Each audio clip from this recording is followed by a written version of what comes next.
Selamat pagi jemaat sekalian. Kita bersyukur hari ini kita memperingati hari reformasi.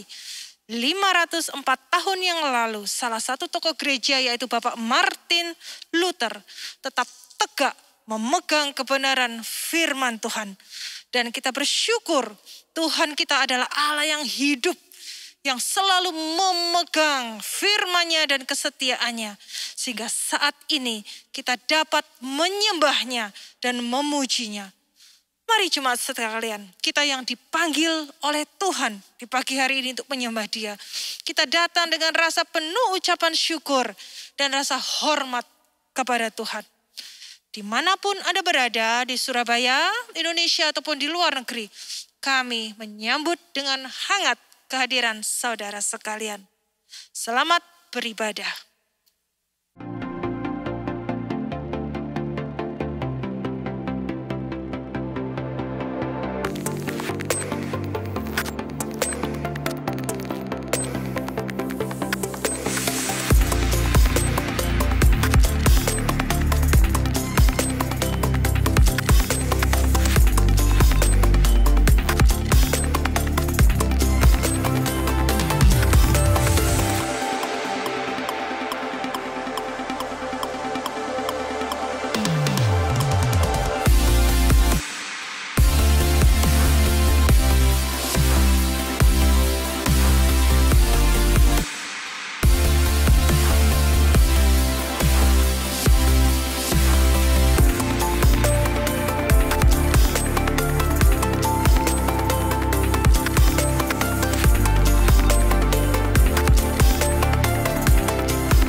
Shalom, jemaat sekalian, selamat pagi.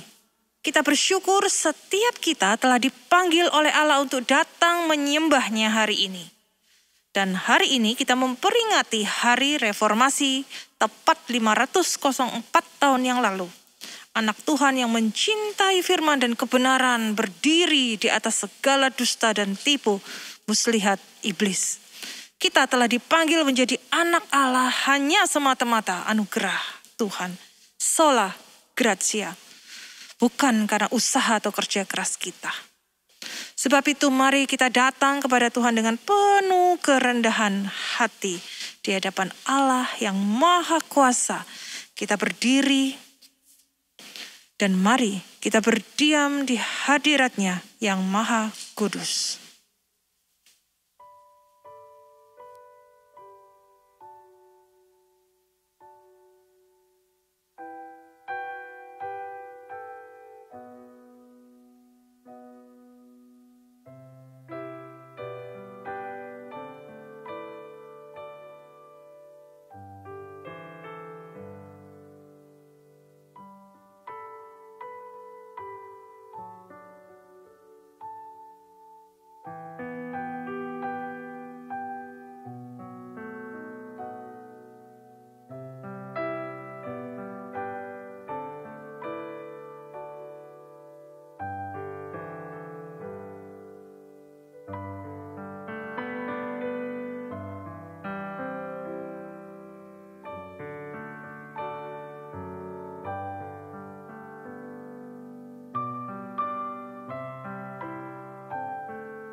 Pertolongan kita adalah dalam nama Tuhan yang menjadikan langit dan bumi. Turunlah atas kita sekalian damai sejahtera dari Allah Bapa, Allah Putra, dan Allah Roh Kudus. Amin. Mari kita memberikan hormat kepada Allah kita, Allah Tritunggal.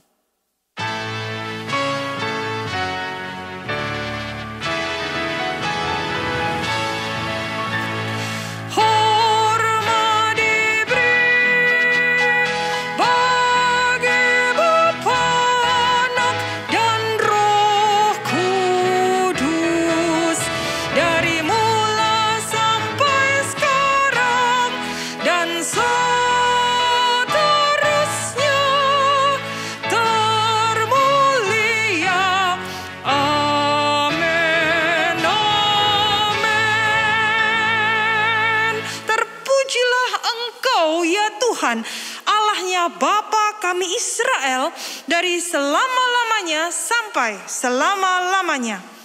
Ya Tuhan, punyamulah kebesaran dan kejayaan, kehormatan, kemasyuran dan keagungan. Ya, segala-galanya yang ada di langit dan di bumi. Ya Tuhan, punyamulah kerajaan, dan Engkau yang tertinggi itu melebihi segala-galanya sebagai kepala. Sekarang, ya Allah kami bersyukur kepadamu dan memuji namamu yang agung itu. Mari jemaat sekalian, kita menghampiri tahta Allah yang maha kuasa dengan rasa hormat. Dan mari kita memuji penebus kita. Puji Tuhan Allah Sang Pencipta Maha Kuasa. Jiwaku pujilah Tuhan, penebus hidupku. Mari kita menghampiri tahtanya, memuji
Puji Tuhan, mari kita masuk dalam doa. Kepada Allah yang memberkati hidup kami, kepada Allah yang mengasihi kami, kami menaikkan syukur kami kepada Engkau, Allah Pencipta yang Maha Kuasa. Kami bersyukur Engkau telah memilih kami, membenarkan dan memuliakan diri kami di hadapan Allah melalui diri Yesus Kristus Juru Selamat kami yang telah mati dan menebus kami. Sungguh tidak ada Allah lain yang sedemikian mengasihi kami Tuhan. Kami bersyukur. Tuhan, kami yang seharusnya hidup dalam berkemenangan dalam iman, justru kadang seringkali kami kalah dengan situasi di sekitar kami. Kami lebih sadar dengan apa yang kelihatan daripada yang tidak kelihatan. Sebab itu ampunilah kami Tuhan. Seringkali kami tidak dapat melihat Engkau bekerja dalam kehidupan kami. Ampuni kami Tuhan atas setiap dosa yang kami lakukan, kami katakan dan kami pikirkan. Sebab itu kami mohon sekali lagi dengan rendah hati, tuntunlah kami di jalan yang benar. Melalui kebaktian pada pagi hari ini, pada hari reformasi, kami mau disadarkan, hidup kami ini hanyalah sola gratia. Hidup bersandar kepada anugerah Tuhan saja di setiap detik kehidupan kami. Tuhan, kiranya Engkau sudi menerima segala pujian, doa, dan hati kami yang kami berikan kepada Tuhan. Dan kami landaskan doa ucapan syukur dan pengakuan dosa kami di dalam nama Tuhan Yesus Kristus, Juru Selamat kami yang agung. Amin. Jemaat Tuhan, mari kita bersyukur atas anugerah pengampunan yang diberikannya kepada kita.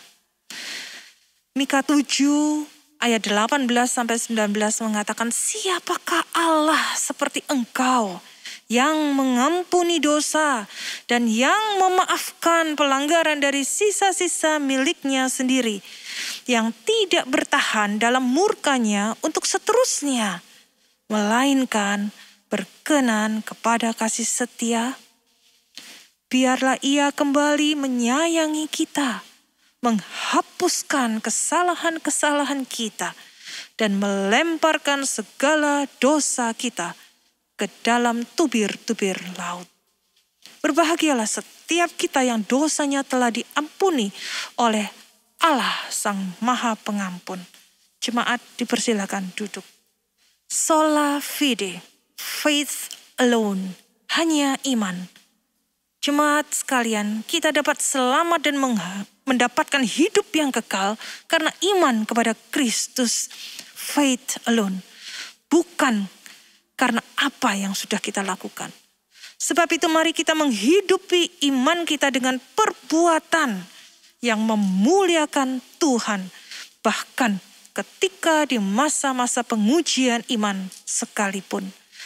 Martin Luther, 504 tahun yang lalu, beliau berdiri kokoh bersama Allah ketika semua orang di sekelilingnya ingin menerkam dan membungkam kebenarannya. Tetapi kebenaran Allah tetap hidup selama-lamanya. Mari jemaat, bersama paduan suara gabungan Gloria, kita memuji Allah kita. Ketika di dalam video nanti ada tulisan jemaat, mari kita memuji bersama. Allah kita benteng kokoh.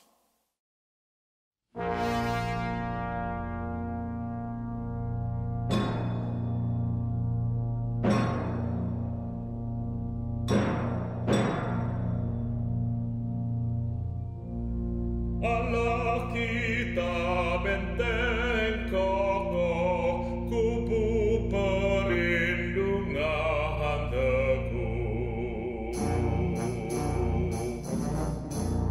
penolong untuk kita semua saat air bah melanda.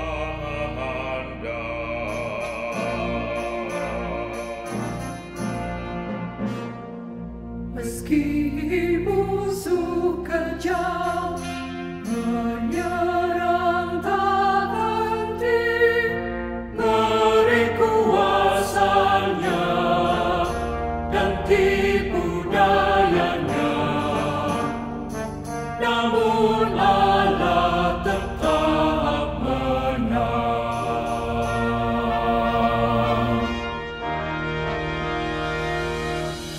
Syukur kepada Allah penolong kita. Dia adalah Kristus Yesus Tuhan kita yang telah mati, bangkit, dan menang atas maut. Mari jemaat sekalian, bersama paduan suara kita memuji Tuhan kita.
kita yang telah ditebusnya berdiri kokoh di atas firman Allah yang hidup dan kuat. Mari jemaat kita memuji bersama. Firman-Nya hidup dan kuat, mengalahkan kuasa dunia. Roh Kudus beserta kita, Dia terus berpihak bagi kita.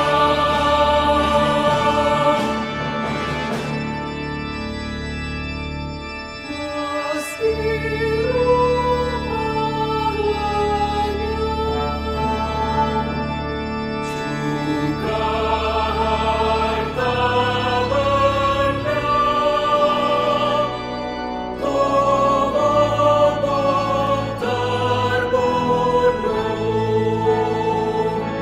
setan takkan menang. Kerajaannya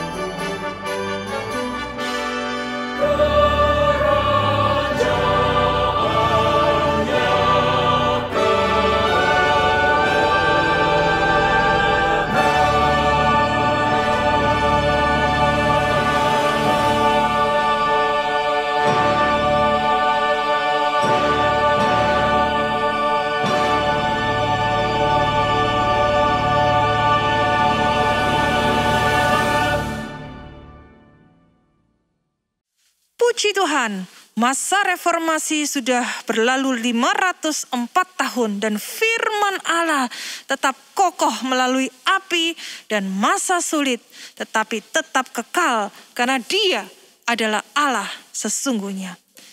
Yesus Kristus Tuhan kita adalah kebenaran yang menyelamatkan kita.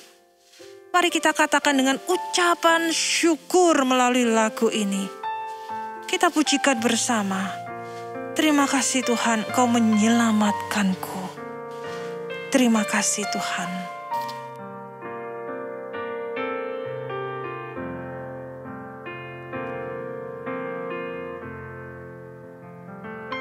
Yesus, Kau kebenaran yang menyelamatkanku. Kau memberikanku hidup dan pengharapan.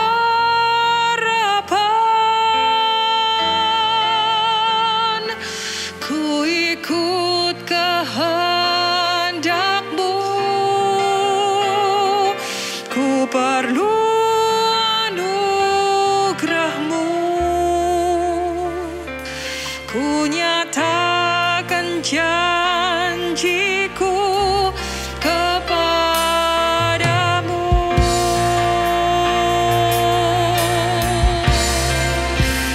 Kalau ku hidup bagimu, hatiku tetap menyembah-Mu. Dunia tak bisa menjauhkanku dari kasih-Mu.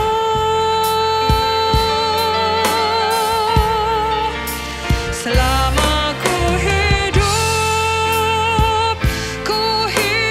bagimu, mataku tetap memandang-Mu. Dunia tak bisa menjauhkanku dari kasih-Mu.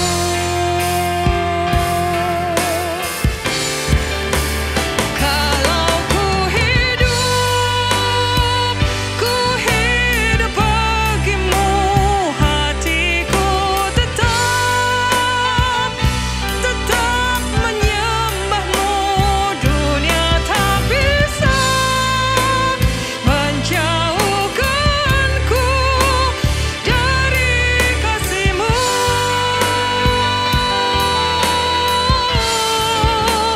Selama ku hidup bagimu, mataku tetap memandang-Mu. Dunia tak bisa menjauhkanku dari kasih-Mu.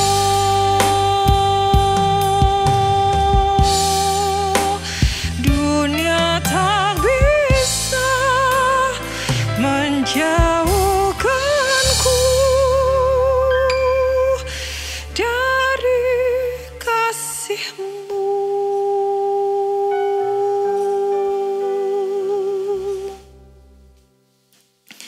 Ya Tuhan, kami klaim janji Tuhan di dalam Roma 8. Tidak ada seseorang pun, tidak ada segala sesuatu yang menceraikan kami dari kasih Tuhan.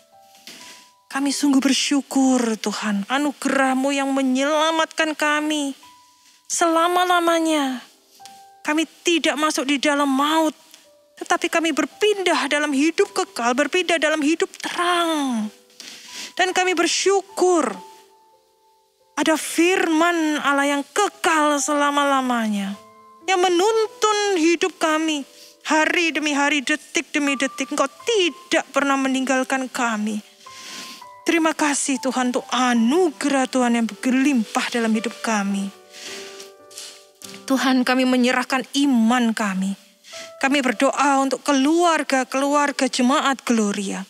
Dalam masa-masa yang sulit, Engkau tetap memberkati mereka dan iman mereka tetap teguh di dalam firman Tuhan. Bukan di atas dasar yang lemah, tetapi di atas dasar yang kokoh. Tuhan, kami juga berdoa untuk anak-anak kami generasi penerus. Kami berdoa kiranya setiap kami boleh menjadi teladan iman yang hidup yang baik bagi mereka. Sehingga mereka boleh meneruskan iman mereka kepada Tuhan. Dan Tuhan juga akan memakai setiap mereka menjadi terang bagi dunia yang dalam gelap ini. Tuhan, kami juga berdoa Tuhan, untuk masa-masa COVID yang sudah melandai turun ini. Kami berdoa kiranya setiap kami boleh menjaga proses kesehatan ini. Sehingga kami juga boleh bersama-sama menjaga. Dan kami berdoa bila Tuhan izinkan, agar bangsa Indonesia ini diberkati Tuhan, COVID tidak naik lagi. Tetapi kalaupun COVID naik, Tuhan tolong kami untuk dapat facing, untuk dapat bersama-sama untuk menjaga kesehatan kami sehingga kami boleh tetap hidup dan kami boleh tetap memuliakan Tuhan selama kami ada nafas di dunia ini. Tuhan, kami menyerahkan untuk hari reformasi pada hari ini. Kami berdoa agar banyak gereja-gereja Tuhan yang mau dihidupkan, dibangkitkan untuk kebenaran firman Tuhan. Sehingga jemaat Tuhan boleh diajarkan iman, doktrin yang benar yang sesuai dengan firman Tuhan. Terima kasih Tuhan. Kami serahkan untuk segala doa syafaat ini dan kami membawanya hanya di dalam doa Bapa kami. Bapa kami yang ada di dalam surga, dikuduskanlah namamu, datanglah kerajaanmu, jadilah kehendakmu di bumi seperti di sorga.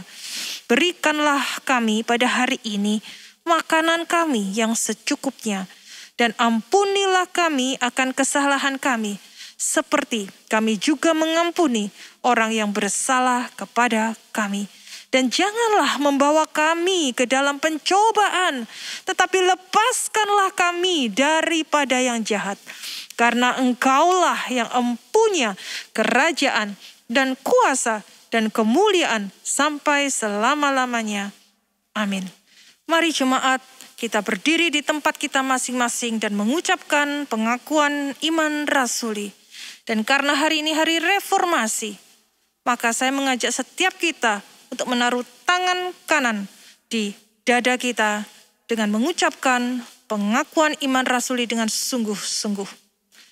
Aku percaya kepada Allah, Bapa yang Maha Kuasa, Khalik langit dan bumi, dan kepada Yesus Kristus anaknya yang tunggal, Tuhan kita, yang dikandung dari Roh Kudus, lahir dari anak darah Maria, yang menderita sengsara di bawah pemerintahan Pontius Pilatus, disalibkan, mati, dan dikuburkan, turun ke dalam kerajaan maut.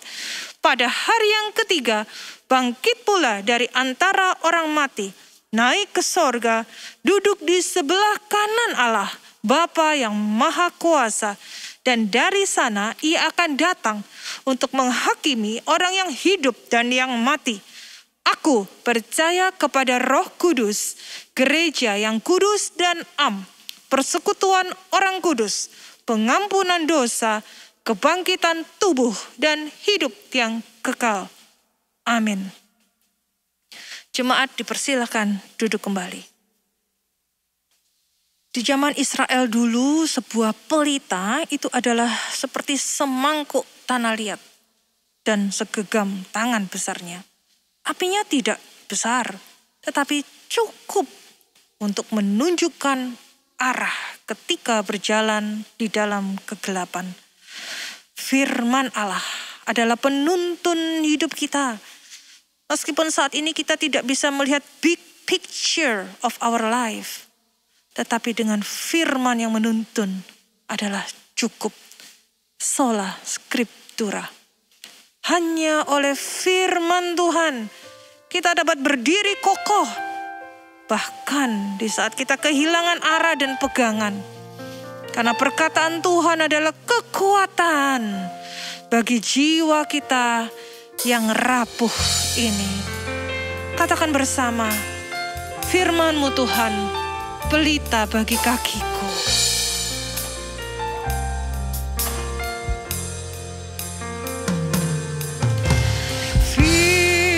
Firman-Mu pelita bagi kakiku, terang bagi jalanku.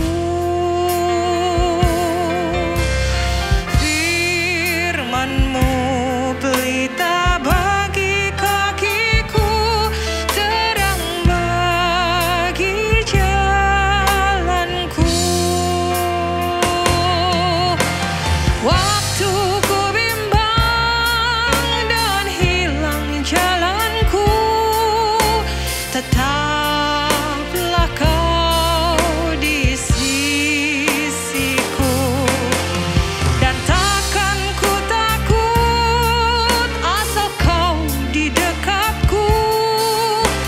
besertaku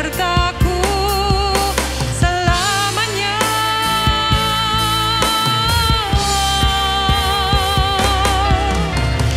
Firman-Mu pelita bagi kakiku, terang bagi jalanku. Saya mengajak setiap kita untuk sungguh-sungguh pujikan ini. Kita katakan dengan sikap berdoa, terima kasih Tuhan. Wanita, pujikan bersama. Firman-Mu pelita bagi kakiku, terang bagi jalanku. Pria, firman-Mu pelita bagi kakiku, terang bagi jalanku. Bersama katakan, waktu ku bimbang dan hilang jalanku, tetaplah Kau di sisiku, dan takkan ku takut asal Kau di dekatku, besertaku selamanya.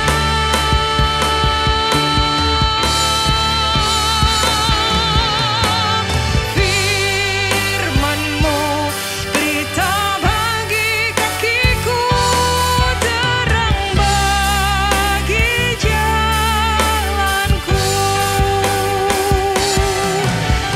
Firman-Mu berita bagi kakiku, terang bagi jalanku.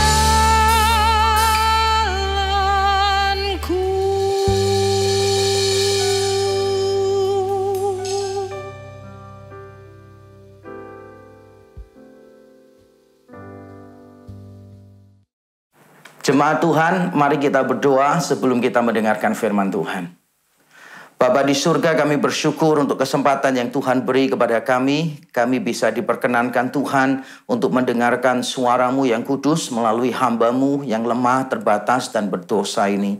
Kami tahu ini adalah anugerah Tuhan bagi kami. Karena kami menyadari betapa mudahnya hati kami tersesat, pikiran kami berbelok menjauhi kemuliaan-Mu dan keberhargaan-Mu.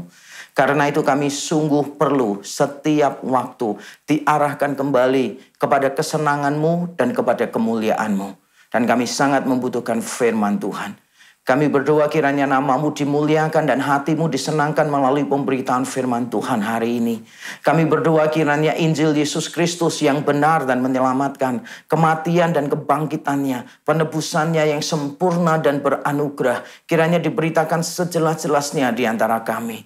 Roh Kudus, mari Engkau bekerja melampaui dari apa yang mampu kami doakan atau kami harapkan. Mari Engkau berbicara lebih keras daripada mulut hamba-Mu sendiri ya Tuhan. Supaya kami semua mengalami perjumpaan pribadi dengan Tuhan. Perjumpaan yang akan mengubahkan hidup kami. Terima kasih di dalam Kristus Yesus Tuhan. Kami berdoa dan menyiapkan hati kami untuk mendengarkan firman-Mu. Amin. Amin. Selamat hari Minggu untuk seluruh jemaat GKA Gloria. Saya bersyukur kepada Tuhan karena Tuhan masih memberi saya kesempatan untuk membagikan firman-Nya kepada Bapak Ibu Saudara sekalian. Dan terima kasih juga kepada para hamba Tuhan dan majelis GKA Gloria yang sudah berbaik hati mengundang saya menyampaikan firman Tuhan di momen yang spesial hari ini, yaitu Hari Reformasi Gereja. Lebih dari 500 tahun yang lalu, di tanggal yang sama, hari ini, Tuhan telah menyatakan intervensinya, campur tangannya atas gerejanya. Reformasi gereja mulai bergelora. Martin Luther menempelkan dalil-dalil yang menentang praktek dan keyakinan gereja Roma Katolik pada waktu itu. Dan sesudahnya rentetan peristiwa-peristiwa reformasi terus terjadi. Dan gereja Tuhan mengalami perubahan yang signifikan sejak saat itu. Keberadaan kita hari ini adalah hasil dari karya Tuhan. pada masa itu. Dan kita patut mengucap syukur kepada Tuhan atas hal itu. Tuhan telah mereformasi gerejanya. Nah, sekarang timbul pertanyaan bagi kita. Masih perlukah reformasi gereja?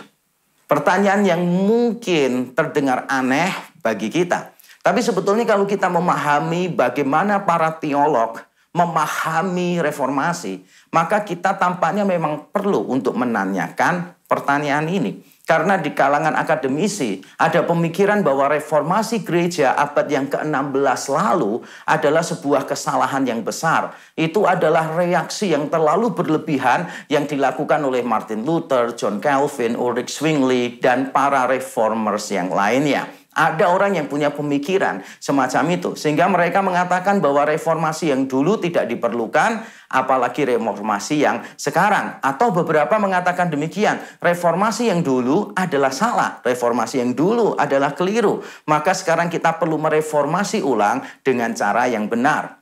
Itu terjadi di kalangan akademisi, para teolog. Masih berpikiran negatif terhadap reformasi gereja yang Allah lakukan pada abad yang ke-16 lalu. Tapi di kalangan jemaat sendiri pada ranah yang lebih praktis bukan akademis, pertanyaan ini menurut saya memang layak untuk dipertanyakan. Gereja-gereja bergumul bagaimana cara mereka tampil relevan di tengah-tengah zaman yang terus berubah. Menjadi relevan itu adalah pergumulan setiap gereja. Dan kita menyadari bahwa firman Tuhan selalu relevan. Tapi pertanyaannya adalah bagaimana kita menunjukkan relevansi itu di tengah dunia yang terus-menerus berubah. Kita semua percaya bahwa firman Tuhan tidak pernah berubah.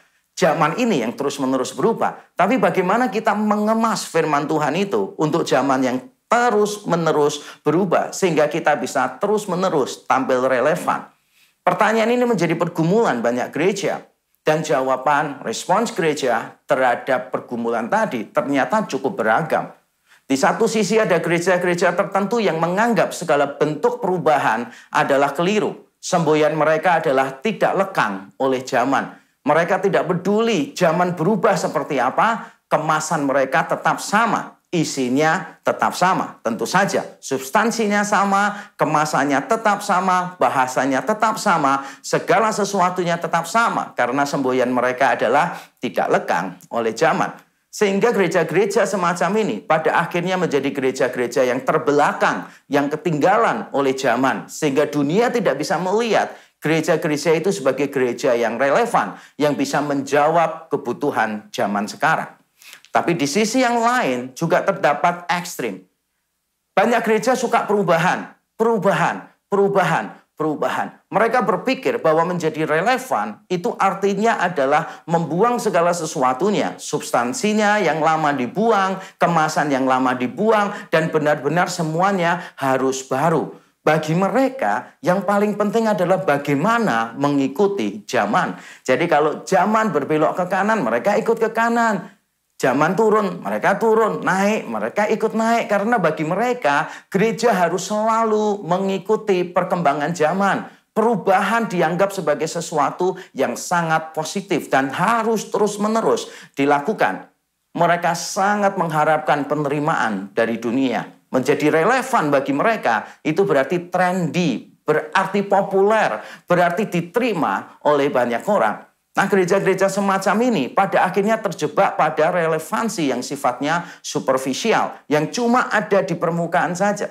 Kelihatan menarik? Ya, of course, kelihatan menarik. Kelihatan trendy? Ya, kelihatan dinamis? Mungkin. Tetapi gereja-gereja semacam ini tidak mungkin bisa menjawab kebutuhan yang terdalam di dalam diri manusia. Karena yang mereka jawab adalah kebutuhan yang dirasakan, bukan kebutuhan yang fundamental. Yaitu pergumulan melawan penderitaan, melawan kejahatan, melawan kematian. Pergumulan-pergumulan terhadap penerimaan, pengakuan, pengampunan, persekutuan. Itu semua tidak disorot dengan tajam oleh gereja-gereja yang berada pada ekstrim ini. Jadi di kalangan akademisi terdapat pertanyaan tadi. Dan di kalangan yang lebih praktis juga muncul keprihatinan yang sama. Sehingga saya yakin tema yang diangkat hari ini adalah tema yang sangat penting untuk kita renungkan. Masih perlukah reformasi? Nah, saya ingin menjawab ini dengan dua cara. Yang pertama saya ingin memperkenalkan sebuah slogan yang sangat terkenal di dalam bahasa Latin yang nanti saya akan terangkan artinya secara sederhana. Lalu saya akan mencoba bagian yang kedua menampilkan ayat Alkitab yang menurut saya mengajarkan hal-hal yang sangat penting dan sejalan dengan slogan Latin tersebut. Jadi khotbah saya terdiri dari dua bagian. Saya akan memulai dengan slogan reformasi yang terkenal, lalu saya akan melihat slogan tersebut dari perspektif sebuah teks, yaitu di dalam 1 Korintus pasal yang ketiga ayat 10 dan 11. Nah, slogan Latin yang saya sedang bicarakan ini adalah slogan yang pasti bagi sebagian kita sangat populer, sangat akrab di telinga kita, yaitu Ecclesia Reformata Semper Reformanda Secundum Verbum Dei. Ecclesia Reformata Semper Reformanda Secundum Verbum Dei. Nah, kalau diterjemahkan Ecclesia Reformata berarti gereja yang telah direformasi. The Church Reformed. Ada ED-nya di sana. The Church Reformed. Kemudian Semper Reformanda. Yang oleh banyak orang diterjemahkan always reforming. Tapi menurut saya mungkin lebih tepat diterjemahkannya dalam bentuk pasif. Always being reformed. Always being reformed. Selalu atau terus-menerus direformasi. Lalu ada kata secundum verbum Dei, seturut dengan firman Tuhan. Jadi ada gereja yang direformasi, bentuknya lampau. Gereja yang terus-menerus direformasi, terus-menerus bentuknya pasif, terus-menerus direformasi menurut firman Tuhan. Tiga bagian ini menurut saya adalah bagian yang penting. Dan banyak orang salah memahami slogan ini. Nanti sebentar saya akan menerangkan beberapa kesalahan yang relevan dengan khotbah saya hari ini. Tapi saya ingin memberitahu dulu bahwa slogan tadi sebetulnya bukan slogan yang muncul pada reformasi gereja abad yang ke-16. Jadi kalau kita membaca para tokoh reformasi abad yang ke-16, kita tidak akan menemukan slogan tadi. Walaupun mungkin ada 1-2 kata yang muncul dalam tulisan mereka, tapi slogannya sendiri belum muncul. Slogan ini baru muncul di salah satu tulisan di akhir abad yang ke-17. Itu pun tidak muncul keseluruhan seperti yang tadi saya katakan. Ecclesia Reformata Semper Reformanda Secundum Verbum Dei. Tidak muncul secara lengkap. Tambahan Secundum Verbum Dei kemungkinan besar baru muncul pada abad yang ke-20. Jadi dengan kata lain, slogan ini merupakan pemikiran yang berkembang, yang terus-menerus, sampai di zaman kita sekarang, kita menerimanya sebagai paket yang lengkap. Gereja telah direformasi, terus-menerus direformasi menurut kitab suci. Tiga bagian tadi seperti yang saya katakan, seringkali disalahpahami oleh banyak orang. Misalnya ada orang yang berkata begini, Semper Reformanda, always reforming, atau lebih tepatnya selalu direformasi. Bagi beberapa orang, reforming itu berarti changing. Semper Reformanda itu berarti terus-menerus berubah, terus-menerus berubah, terus-menerus berubah. Padahal kita tahu reforming itu tidak selalu sama dengan changing. Kalau changing itu bisa ke arah yang baik, bisa ke arah yang buruk. Changing itu berarti sebuah bola liar yang mungkin bisa berubah sewaktu-waktu tanpa sebuah pola tertentu. Tapi kalau reforming berarti ada sebuah pola dan kita kembali kepada pola itu. Jadi artinya reforming beda dengan changing. Gereja yang terus-menerus berubah tanpa kembali kepada pola yang lama, maka gereja tersebut akan mengalami kesesatan di jalan. Karena dia akan bingung dengan berbagai macam opsi yang ada. Kita perlu ingat bahwa Semper Reformanda muncul setelah Ecclesia Reformata, the Church Reformed. Gereja telah direformasi. Saya meyakini bahwa gereja telah direformasi oleh Allah pada abad yang ke-16. Karena kalau kita membaca keyakinan dari para reformator, terutama John Calvin, terutama di tulisan-tulisan di akhir hidupnya, John Calvin tampaknya yakin dengan karya Tuhan yang sudah mereformasi gerejanya. Apakah berarti gerejanya telah sempurna pada abad yang ke-16? Tentu saja tidak. Telah direformasi, belum berarti telah sempurna. Tetapi paling tidak telah direformasi. Telah dikembalikan kepada sumbernya, ad fontes, kembali kepada asalnya, yaitu kitab suci.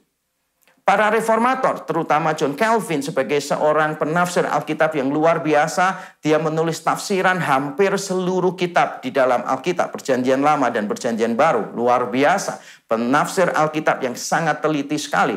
John Calvin rindu supaya gereja-gereja kembali kepada ajaran Alkitab pada waktu itu. Reformasi John Calvin didasarkan pada Alkitab. Dan dengan dasar Alkitab itulah dia ingin mereformasi doktrin, kesalehan, dan praktek-praktek gerejawi. Bukan hanya doktrin, tetapi juga kesalehan hidup. Bukan cuma kesalehan hidup, tetapi juga praktek-praktek di dalam gereja.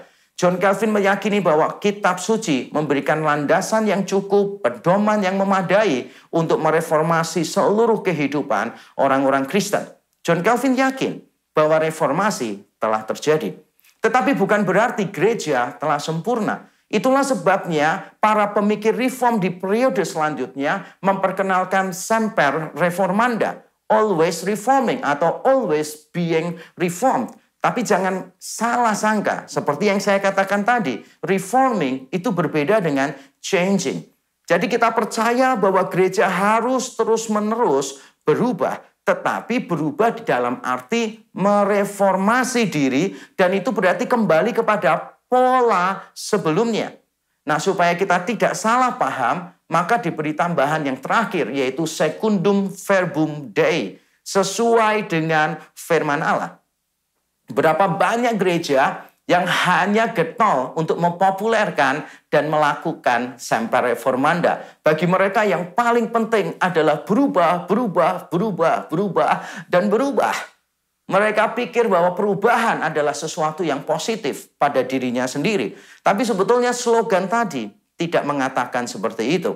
Perubahan kita itu diapit oleh dua kebenaran. Semper reformanda diapit oleh dua kebenaran, yaitu Ecclesia Reformata, bahwa gereja dulu telah direformasi oleh Allah seturut dengan firman Tuhan. Dan semper reformanda juga diapit oleh secundum verbum Dei, seturut dengan firman Tuhan.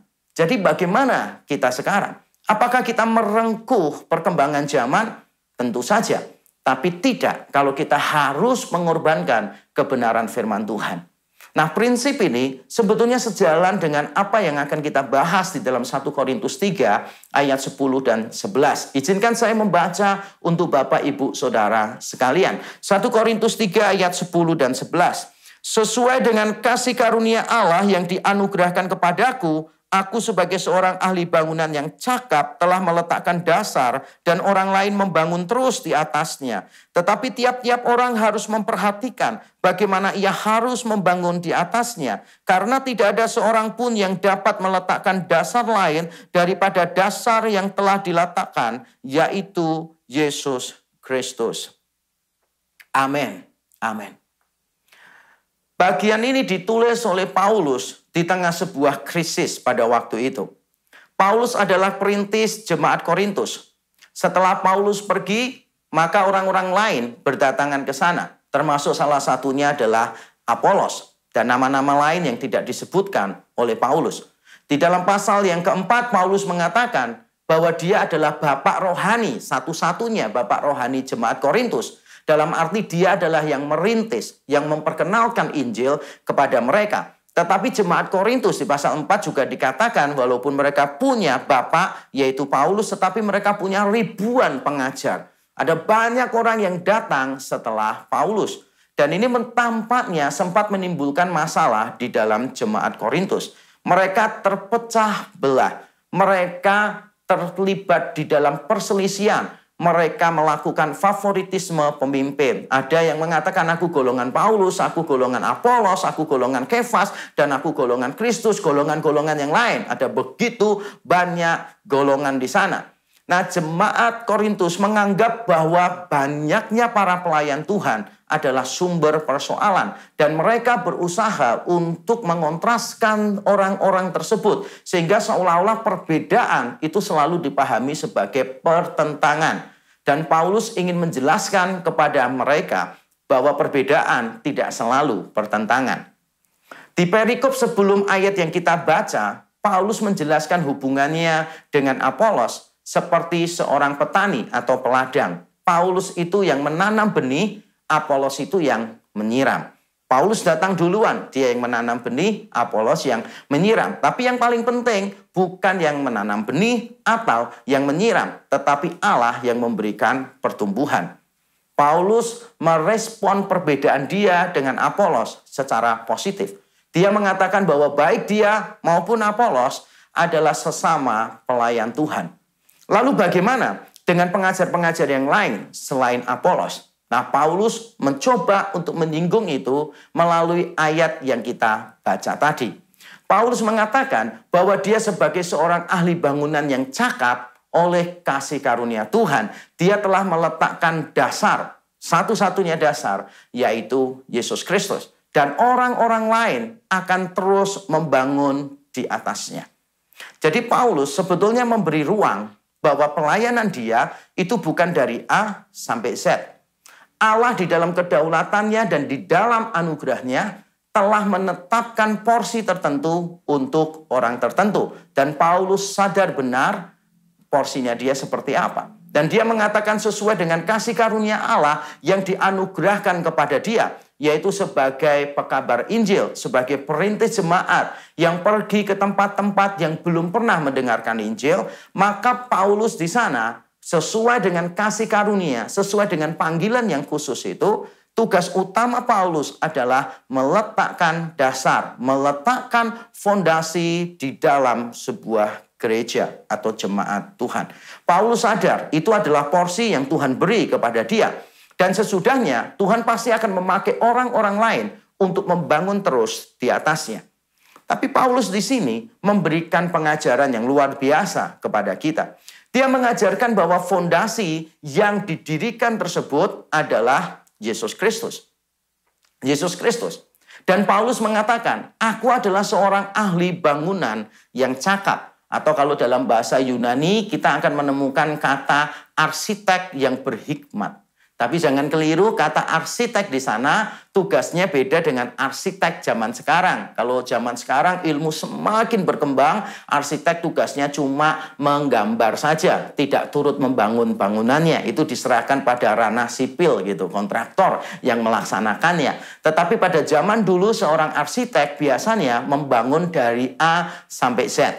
Tapi Paulus sadar bahwa tugasnya dia bukan dari A sampai Z. Tugasnya dia hanya A saja. Sebagai seorang arsitek, dia bagian meletakkan fondasi. Dan dia mengatakan sebagai arsitek yang cakap. Kalau dalam bahasa Yunani dipakai kata berhikmat. Sebagai arsitek yang berhikmat. Dan ini penting untuk kita perhatikan. Karena kata hikmat sudah muncul berkali-kali sejak pasal yang pertama. Jemaat di Korintus itu sudah terpengaruh dengan hikmat-hikmat duniawi. Dengan hikmat-hikmat duniawi itu, mereka menganggap bahwa Injil itu kebodohan. Makanya Paulus menegaskan berulang-ulang sejak pasal yang pertama bahwa Injil adalah kekuatan Allah dan hikmat Allah. Injil adalah hikmat Allah. Di pasal yang kedua dia menegaskan lagi bahwa hikmat ini sudah direncanakan Allah sejak kekekalan, baru dinyatakan pada waktu itu. Ini adalah hikmat yang tersembunyi, yang sejak dulu sudah ada dan tidak akan pernah lekang oleh zaman. Makanya sangat menarik sekali seorang arsitek yang berhikmat, yang sebelumnya mengatakan bahwa hikmat yang sesungguhnya adalah salib. Sekarang arsitek yang berhikmat itu meletakkan fondasi dan dia berkata bahwa fondasinya adalah Yesus Kristus. Yesus Kristus yang mana? Jawabannya sederhana, yaitu Yesus Kristus yang disalibkan. Bukan Yesus Kristus yang memberikan berkat, bukan Yesus Kristus yang melakukan banyak mujizat dan sebagainya. Walaupun kita percaya, Yesus juga memberikan berkat, Yesus juga melakukan mujizat. Tapi yang dimaksud oleh Paulus di dalam bagian tadi, terutama bukan itu.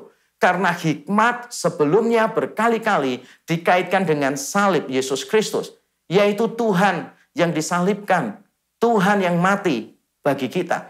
Itulah hikmat yang sesungguhnya.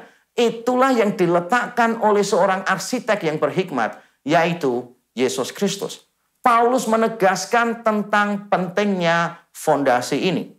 Saya ingat pada waktu saya masih menjadi mahasiswa S1, masih pada semester-semester awal, saya dulu fokus pada pelayanan musik, terutama pelayanan anak-anak sekolah minggu dan remaja. Nah, saya mendapatkan undangan untuk memimpin berkhotbah di sebuah KKR di satu kota kecil. Waktu saya datang ke sana, saya cukup kaget, karena menurut ukuran kota kecil, gereja itu cukup mewah dan cukup besar. Anak-anaknya saja seingat saya jumlahnya sekitar 650-an atau 700-an. Anak-anak kecil, saudara. Belum termasuk kebaktian remajanya. Ratusan anak remaja juga hadir pada kebaktian remaja.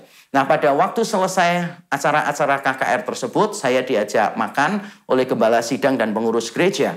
Dan saya memuji gereja itu. Di kota kecil, gerejanya megah, mewah, sangat bagus. Lalu pendetanya menjelaskan kepada saya, iya, gereja ini baru. Tapi sayang, nanti 25 tahun yang akan datang, tampaknya kita harus menghancurkan gereja ini.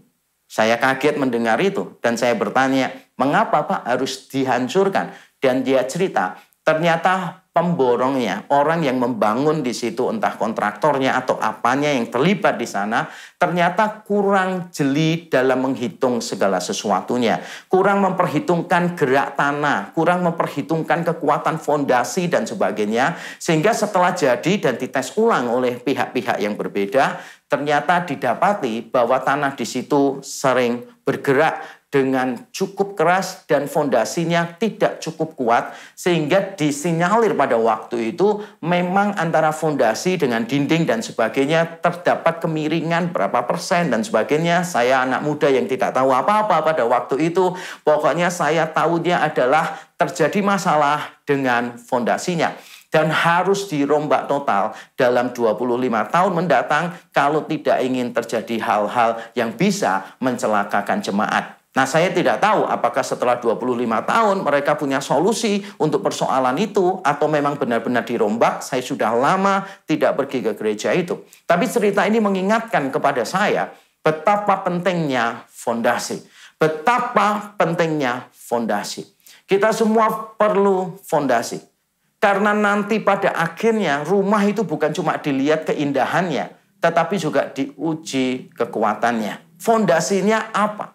Gereja itu fondasinya apa? Saya percaya Semper Reformanda ketika gereja mau terus-menerus mereformasi diri, yang direformasi itu bukan fondasinya. Ingat baik-baik, yang direformasi itu bukan fondasinya. Fondasinya itu sudah kuat, yaitu Yesus Kristus. Fondasinya itu sudah seperti itu. Kalau boleh saya meminjam bagian dari slogan reformasi tadi adalah Ecclesia Reformata, the Church Reformed.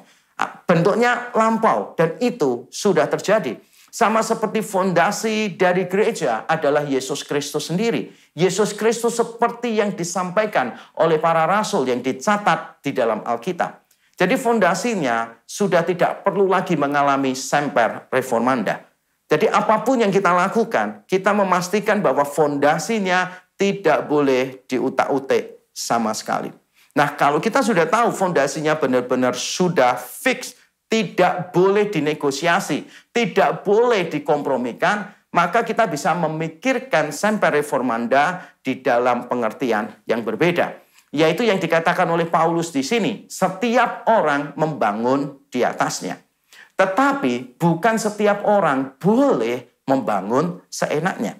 Saya ulang sekali lagi, setiap orang membangun di atasnya bukan berarti setiap orang boleh membangun seenaknya. Paulus memberikan sebuah peringatan di sini. Dia mengatakan demikian, tetapi tiap-tiap orang harus memperhatikan bagaimana ia harus membangun di atasnya. Ayat yang ke-10b. Dan Paulus menjelaskan peringatan ini di ayat-ayat sesudahnya, yaitu di ayat yang ke-12 sampai ayat yang ke-15. Dia menceritakan orang yang membangun terus di atasnya, perhatikan ya, di atasnya, berarti di atas fondasi itu. Harus memperhatikan cara mereka membangun. Kalau mereka membangun dengan bahan-bahan yang tidak benar, bahan-bahan yang tidak bertahan lama, dengan barang-barang yang murahan, dengan barang-barang yang tidak tahan uji, maka orang itu membahayakan bangunannya. Ketika terjadi kebakaran, ketika terjadi ujian, ketika terjadi bencana alam, ketika terjadi gempa, maka bangunan itu tidak akan sanggup untuk bertahan. Dan Paulus mengatakan, jika Tuhan sendiri nanti yang menguji, jika hari Tuhan tiba dan menguji orang-orang yang sudah membangun di atas fondasi tadi, dan kalau bahan-bahan yang dipakai adalah bahan-bahan yang murahan, yang rosokan, maka hasil pekerjaan orang itu akan terbakar ludes. Orang itu mungkin diselamatkan. Mungkin karena dia diselamatkan karena iman. Tapi kalau pelayanannya dia sembarangan, maka dia akan mengalami kerugian luar biasa. Dia tidak akan mendapatkan upahnya. Dan itu sesuai dengan kontrak pembangunan rumah kuno. Jadi ada beberapa tulisan kuno yang berhasil ditemukan. Di dalam tulisan itu ada kontrak perjanjian kerja. Ada tanggung jawab pemilik rumah, ada tanggung jawab pembangun. Termasuk salah satunya kalau bangunan itu mengalami hal-hal yang tidak diinginkan dan akhirnya mengalami masalah ambruk lah, roboh dan sebagainya, maka sang pembangun tidak akan mendapatkan upahnya. Sebaliknya, bagi orang yang membangun dengan hati-hati, dengan barang-barang yang berkualitas, maka dia akan mendapatkan upah dari Tuhan. Fondasinya tidak boleh diubah-ubah. Yang harus mengalami semper reformanda itu bukan fondasinya sekali lagi, tetapi dinding-dindingnya, jendela-jendelanya, pintunya, atapnya. Kita berhak, kita diberi panggilan bahkan untuk membangun terus di atasnya. Tetapi bukan berarti kita bisa seenaknya membangun seperti yang kita mau. Ketika kita menjadi pelayan di gereja, maka kita harus melayani Tuhan dengan sungguh-sungguh. Ketika kita memberi kontribusi kepada gereja dalam arti umat Tuhan dimanapun, bukan cuma di dalam gereja, tapi juga di luar gereja, kita harus melakukannya dengan penuh kesungguhan. Apapun yang kita lakukan, whatever we do in our ministry, in the church or outside of it, kita harus melakukannya dengan penuh kesungguhan. Kita tidak boleh main-main di dalam pelayanan karena pada akhirnya Tuhan akan menguji pelayanan pekerjaan setiap orang. Hati-hati dengan apa yang kita lakukan di dalam pelayanan. Karena kita akan mengalami kerugian, susah payah kita ternyata tidak akan mendapat upah dari Tuhan. Bukan berarti saya mengajarkan kita melayani supaya dapat pahala, supaya dapat upah. Bukan itu maksud saya. Upah adalah bonus, bukan fokus. Mahkota adalah bonus, bukan fokus. Mahkota itu bukan alasan kita untuk melayani Tuhan. Mahkota itu adalah tambahan, bonus tambahan dari Tuhan. Alasan kita adalah karena kita melayani Tuhan yang lebih dulu melayani kita. Kita memberikan diri kita kepada Tuhan yang lebih dulu memberikan dirinya kepada kita. Jadi fondasinya sudah fix, tidak boleh diubah, dan kita diundang semua untuk membangun di atasnya. Nah, yang menarik adalah begini. Bagaimana kalau seandainya orang membangun di luar fondasi tadi? Bagaimana jika orang membangun di luar fondasi tadi? Ayat yang ke-11 dikatakan demikian. Karena tidak ada seorang pun yang dapat meletakkan dasar lain daripada dasar yang telah diletakkan, yaitu Yesus Kristus. Saya suka dengan kata karena tidak ada seorang pun yang dapat meletakkan dasar lain kecuali yang telah diletakkan, yaitu Yesus Kristus. Kata dapat di sana menurut saya cukup menarik. Karena saya berpikir pada awalnya Paulus akan memakai kata boleh. Harapan saya pertama kali membaca ayat ini, Paulus mungkin akan berkata begini, mungkin karena tidak ada orang lain, karena tidak ada seorang pun yang boleh meletakkan dasar lain. Tapi ternyata Paulus tidak menggunakan kata boleh, tapi dia menggunakan dapat. Jadi tidak seorang pun yang dapat meletakkan fondasi lain. Bukan boleh meletakkan fondasi lain. Jadi meletakkan fondasi lain selain Yesus Kristus bukan cuma tidak boleh, tetapi tidak dapat. Dan ini menarik. Apa yang dikatakan Paulus jauh lebih tegas. Bukan cuma tidak boleh, tetapi tidak dapat. Tapi apa bedanya? Tidak boleh dan tidak dapat. Bedanya sangat signifikan sekali menurut saya. Sebab ketika Paulus mengatakan tidak dapat, kalau sampai ada orang yang membangun pakai fondasi yang lain, perhatikan kalimat saya, maka yang sedang dibangun bukan gereja Tuhan. Yang sedang dibangun itu berarti bukan gereja Tuhan. Berarti orang itu sedang membangun yang lain. Kalau salah membangun dinding selama fondasinya tetap adalah Yesus Kristus, maka ya ada kerusakan, ya ada kerugian, tetapi kita masih bisa menganggap itu adalah gereja. Mungkin kita masih bisa memaklumi dan berkata, gereja memang tidak sempurna, hamba Tuhan memang tidak sempurna, ajaran manusia memang tidak sempurna, mungkin ada cacat di sana-sini dan sebagainya, dan itulah wajah gereja dari awal sampai sekarang. Tidak ada gereja yang sempurna, tidak ada hamba Tuhan yang sempurna, tidak ada teologi yang sempurna. Tapi ceritanya akan menjadi beda kalau ada orang yang membangun di atas fondasi yang lain. Tidak seorang pun dapat melakukan itu. Ketika orang merasa dia melakukan itu, maka orang itu bukan sedang membangun gereja. Sekali lagi, ini penting sekali. Orang itu bukan sedang membangun gereja, orang itu sedang membangun bangunan yang lain, yang bukan gereja. Betapa pentingnya gereja berdiri di atas kebenaran kitab suci, yaitu secundum verbum Dei, secara lebih khusus di atas Yesus Kristus, di atas Injil Yesus Kristus.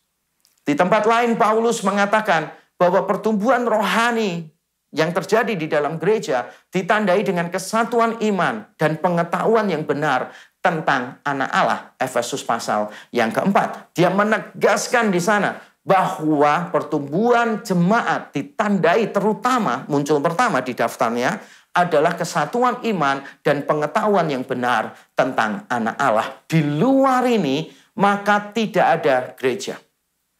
Sangat disayangkan kalau sekarang ini banyak orang Kristen atau sebagian orang Kristen atas nama kasih lalu tidak peduli dengan ajaran yang benar. Mereka berkata begini, yang paling penting itu Kristus, bukan teologi.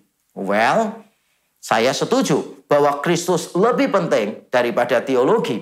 Tetapi yang tidak diketahui oleh orang-orang itu adalah Kristus seperti apa yang mereka yakini. Saya pernah berjumpa dengan orang semacam itu dan saya bertanya, Kristus seperti apa yang seharusnya kita yakini? Dan dia mengatakan Kristus yang adalah Tuhan. Kristus yang mati di atas kayu salib. Kristus yang bangkit dari antara orang mati. Roma 10 ayat 9 dan 10. Lalu saya mengatakan itu adalah teologi. Itu adalah teologi. Jadi seharusnya kita tidak mengatakan yang penting Kristus, bukan teologi. Karena pemahaman kita tentang Kristus adalah sebuah teologi. Jadi saya yakin teologi yang benar sangat diperlukan. Terutama teologi yang pokok, teologi yang fundamental, tidak boleh dikompromikan. Bagaimana konsep seseorang tentang Kristus, ketuhanan Kristus, kematian Kristus, kebangkitan Kristus, keberhargaan Kristus di dalam hidup kita adalah hal-hal yang tidak bisa dikompromikan oleh apapun juga. Dalam hal-hal yang pokok semacam ini, kita harus sama. Di dalam hal-hal yang tidak pokok, kita boleh berbeda. Di dalam segala hal adalah kasih. Tapi saya mau menggarisbawahi bagian yang awal. Untuk hal-hal yang pokok, yang tidak bisa dikompromikan, kita harus sama. Yaitu tentang Yesus Kristus. Jangan sampai kita mempercayai Yesus yang lain. Kalau ada orang yang membangun, katanya membangun, tetapi di atas fondasi Yesus yang lain, maka orang itu bukan sedang membangun gereja. Dan orang itu sedang menjadikan dirinya musuh Allah. Di hari reformasi ini, saya mengajak setiap kita, hamba Tuhan, pengurus gereja, jemaat Tuhan, untuk memikirkan kembali arah gereja ini. Mau kemana gereja ini? Bagaimana gereja ini akan menjawab kebutuhan zaman yang selalu ada di depan mata? Apakah kita akan berdiam diri saja, mengatakan gereja tidak lekang oleh zaman, kita tidak melakukan apapun, kita tidak mau berubah sama sekali? Atau justru kita terjebak pada kesalahan yang lain. Kita terus-menerus berubah tanpa tahu patokan untuk berubah. Tapi kita bersyukur hari ini Tuhan mengingatkan kita bahwa kita punya fondasi, punya pola yang tidak mungkin dikompromikan. Tapi kita juga punya ruang untuk perubahan. Kita punya ruang untuk bermanuver. Kita punya ruang untuk berimprovisasi. Kita punya ruang untuk beradaptasi, kita punya ruang untuk menciptakan kemasan-kemasan yang baru. Maka saya menantang setiap gereja Tuhan untuk membuka mata, melihat kebutuhan-kebutuhan yang ada di depan mata, untuk mencermati perkembangan zaman ini, sehingga kita bisa tampil lebih relevan, lebih bisa menjangkau banyak orang. Dan saya menantang setiap gereja Tuhan juga untuk berani berkata, oke, yang ini adalah kemasan, tidak penting, kita bisa ubah. Tapi yang ini adalah substansi, ini penting, tidak boleh dikompromikan. Dan kita perlu Roh Kudus untuk bisa membimbing kita, membedakan mana yang substansial, mana yang sifatnya kemasan, mana yang pokok, yang harus kita pegang dengan erat, dan mana yang kita bisa lepaskan, karena itu tidak seberapa penting, itu tidak pokok. Dan kita kalau tidak mau melepaskan itu, maka kita akan kehilangan relevansi di tengah zaman yang terus berubah. Ini bukan pekerjaan yang mudah, tetapi saya yakin Roh Kudus akan terus berbicara, terus membimbing gerejanya. Tuhan yang sudah bekerja pada abad yang ke-16 lalu adalah Tuhan yang sama, yang terus bekerja sampai hari ini dan sampai kapanpun juga. Mari kita berdoa bersama-sama. Bapa di surga, terima kasih untuk firman-Mu yang sudah mengingatkan kami bahwa kami terus-menerus perlu untuk direformasi. Kami tidak boleh cepat puas dengan keadaan kami. Kami terus membuka mata, melihat perkembangan zaman dan menjawab tantangan-tantangan yang baru yang muncul. Tapi pada saat yang sama kami juga bersyukur Tuhan mengingatkan kami supaya kami tidak terus-menerus berubah tanpa patokan yang jelas. Karena fondasi sudah diletakkan, yaitu Yesus Kristus. Dan fondasi ini kembali disorot pada abad ke-16, Ecclesia Reformata. Tuhan telah mereformasi gerejanya. Kiranya Tuhan menolong kami ketika kami berubah, ketika kami mereformasi diri, ketika kami terus beradaptasi dengan situasi yang baru. Ajar kami Tuhan menjadi orang-orang yang tegas, yang tidak mengkompromikan hal-hal yang substansial. Tapi tolong kami juga menjadi gereja-gereja yang cukup fleksibel untuk mengadaptasikan hal-hal yang tidak penting. Tolong kami supaya kami tidak bertengkar, berselisih untuk hal-hal yang tidak penting. Kami rela melepaskan hal-hal yang tidak penting supaya kami bisa menjangkau sebanyak mungkin orang kepada Injil. Terima kasih Tuhan. Kami tahu ini proses yang tidak mudah, karena itu kami mohon belas kasihan Tuhan, hikmat Tuhan atas kami. Di dalam Kristus Yesus Tuhan kami berdoa dan bersyukur. Amin. Tuhan memberkati kita.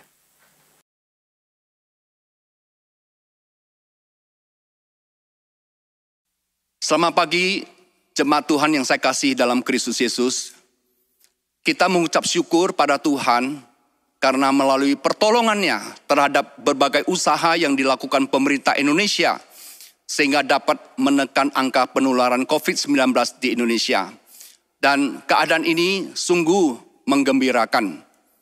Sehubungan dengan keadaan yang semakin membaik ini, saya mewakili majelis dan hamba Tuhan Gloria ingin mengumumkan bahwa mulai minggu depan, tanggal 7 November 2021, GKA Gloria akan mengadakan kembali ibadah onsite atau ibadah tatap muka dengan beberapa ketentuan. Yang pertama, GKA Gloria Pacar akan mengadakan kebaktian umum 1 jam 7 pagi, kebaktian umum 2 jam 9 pagi. Jemaat maksimum setiap kebaktian adalah 100 orang. Yang kedua, GKA Gloria Kota Satelit mengadakan kebaktian umum jam 9 pagi, jemaat maksimum 120 orang. GKA Gloria Galaksi mengadakan kebaktian umum jam 8.30 pagi, jemaat maksimum 100 orang. Yang keempat adalah GKA Gloria Samudra mengadakan kebaktian umum jam 9 pagi, jumlah maksimum jemaat adalah 50 orang. Yang kelima, GKA Gloria Rungkut mengadakan kebaktian umum jam 8.30 pagi, jemaat maksimum 30 orang. Yang keenam, GKA Gloria Nirwana Eksekutif, kebaktian umum jam 9 pagi, jemaat maksimum 40 orang. Bagi jemaat yang akan mengikuti ibadah onsite atau tatap muka ini, ada beberapa persyaratan yang perlu diperhatikan. Yang pertama, jemaat sudah menerima vaksin 2 kali. Yang kedua, jemaat harus mendaftar terlebih dahulu melalui link yang akan dibagikan ke jemaat atau menelpon TU di gereja lokal masing-masing pada jam kerja. Yang ketiga, memiliki aplikasi Peduli Lindungi. Yang keempat, mengikuti protokol kesehatan standar, memakai double masker atau KN95, cek suhu, cuci tangan atau hand sanitizer, dan menjaga jarak. Dan kelima, bagi jemaat yang kurang sehat dianjurkan beribadah di rumah saja. Pada akhirnya, ada 2 catatan yang saya ingin sampaikan kepada jemaat pula. Yang pertama, bagi jemaat yang belum siap mengikuti ibadah tatap muka di gereja, dapat mengikuti ibadah dari rumah melalui link yang akan dibagikan ke jemaat. Lalu yang kedua, selain itu jemaat dapat mengikuti ibadah jam 7 pagi di dalam 2 bahasa dan jam 10 pagi, yakni ibadah online jam 9 yang dimundurkan ke jam 10. 2 kebaktian ini, jam 7 dan jam 10 ini dapat disaksikan melalui YouTube GKA Gloria. Demikian pengumuman dari gereja. Terima kasih. Bersyukur untuk firman yang sudah kita dengar bersama. Kita bersyukur pada saat ini dengan memberikan persembahan dengan cara scan QRIS gereja masing-masing atau silahkan jemaat transfer ke rekening BCA gereja masing-masing.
Mari bersama kita bangkit berdiri di tempat kita dan kita memuji Tuhan, bersyukur sejak kita menerima Yesus selalu ada perubahan oleh Tuhan yang mengerjakan hidup kita.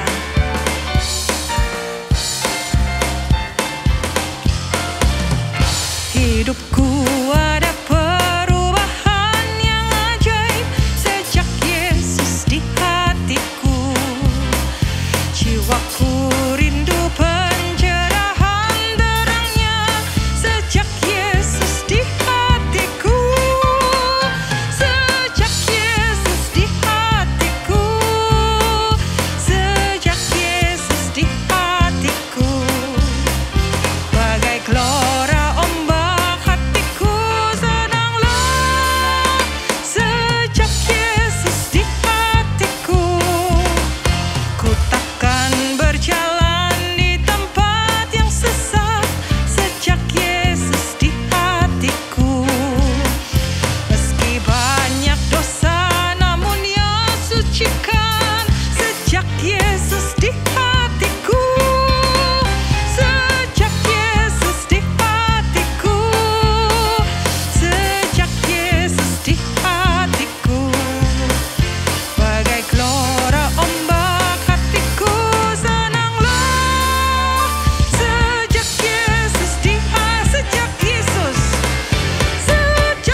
Mari kita masuk di dalam doa.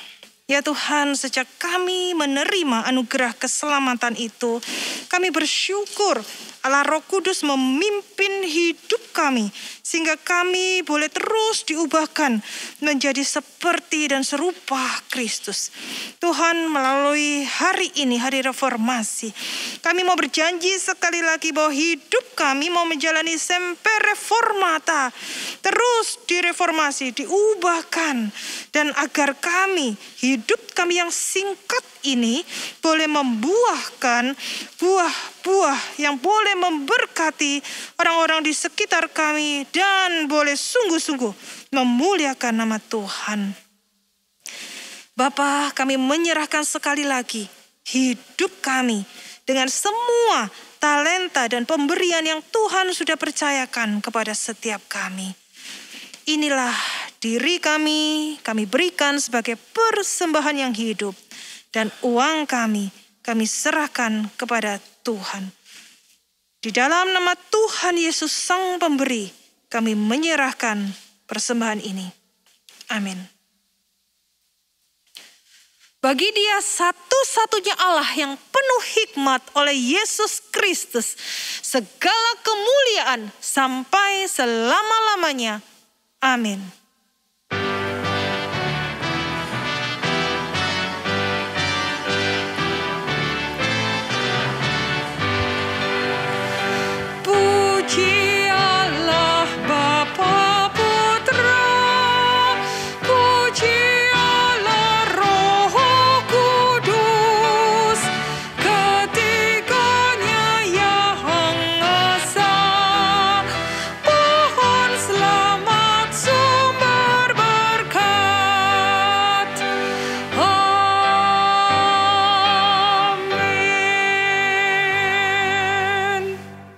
Jemaat yang dikasihi oleh Tuhan, mari arahkanlah hatimu kepada Kristus dan jadilah saksi-saksi Kristus dimanapun engkau berada. Dan sekarang terimalah berkat yang datang daripada Tuhan.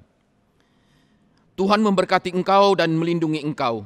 Tuhan menyinari engkau dengan wajah-Nya dan memberi engkau kasih karunia. Tuhan menghadapkan wajah-Nya kepadamu dan memberi engkau damai sejahtera, mulai dari saat ini dan sampai selama-lamanya. Amin.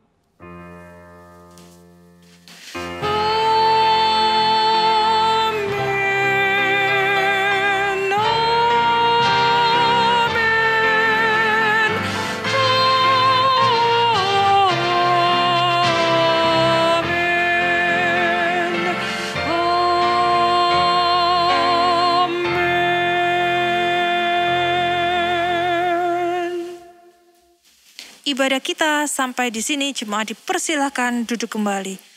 Mari melalui peringatan Hari Reformasi pada hari ini, kita diingatkan untuk hidup setia di dalam firman Tuhan untuk kemuliaan dan menyenangkan Tuhan. Selamat hari Minggu, Tuhan memberkati.